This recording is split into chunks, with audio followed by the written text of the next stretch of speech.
Welcome to this week's edition of Immunology Updates, covering the latest breakthroughs. Brought to you by Lucid Quest. Bambusa has made significant progress with its dual bispecific antibody programs targeting inflammatory diseases. The company dosed its first patient in the Phase 1 BBT-002 trial, aimed at addressing respiratory and gastrointestinal inflammation. Additionally, the U.S. FDA has cleared the investigational new drug application for BBT-001, following earlier progress in Australia. Both candidates show promise for treating inflammation across multiple organs. In a major win for Crohn's disease patients, the UK's National Institute for Health and Care Excellence, or NICE, has recommended mirikizumab for moderate to severe cases. This approval is specifically for patients who are unresponsive or intolerant to other biologics.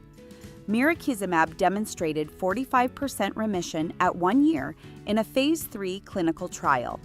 The treatment will be accessible across England within 30 days of the final guidance.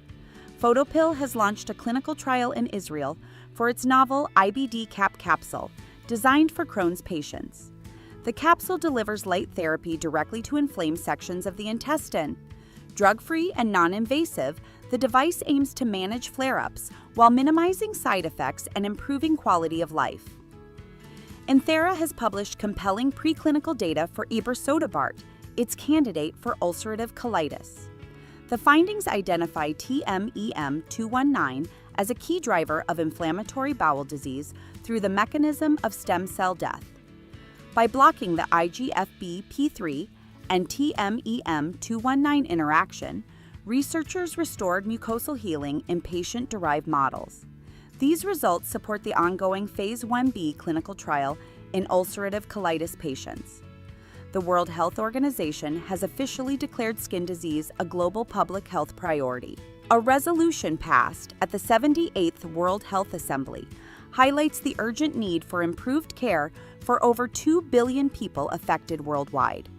This marks a turning point, empowering advocacy groups to push for stronger national healthcare responses. Recludix and Sanofi are jointly advancing an oral STAT-E6 inhibitor, known as REX8756, for inflammatory conditions. Preclinical models have shown complete inhibition of the STAT6 pathway. The program triggered a $50 million milestone payment following the successful completion of toxicology studies. An investigational new drug filing is expected in late 2025, with potential applications in asthma and dermatitis. Pharma has initiated a Phase 2a trial to test delgocitinib cream for chronic palmoplantar pustulosis, or PPP. This pan-JAK inhibitor cream has already been approved for chronic hand eczema. The study will enroll up to 135 patients across North America and Europe. Kamari Pharma has raised $23 million to further develop its TRPV3 inhibitor, KM023, for rare skin disorders. The candidate is now entering Phase 1b trials for Olmsted syndrome, a condition marked by severe keratoderma and ichthyosis. The study results are expected by the end of the year.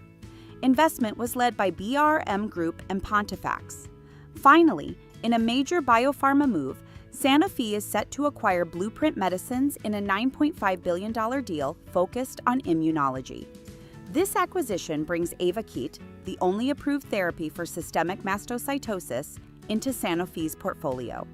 It also includes pipeline candidates elenestinib and BLU-808. The deal is expected to close in the third quarter of 2025, supporting both strategic and financial goals. Stay ahead in immunology research. Like, share, and subscribe for weekly updates.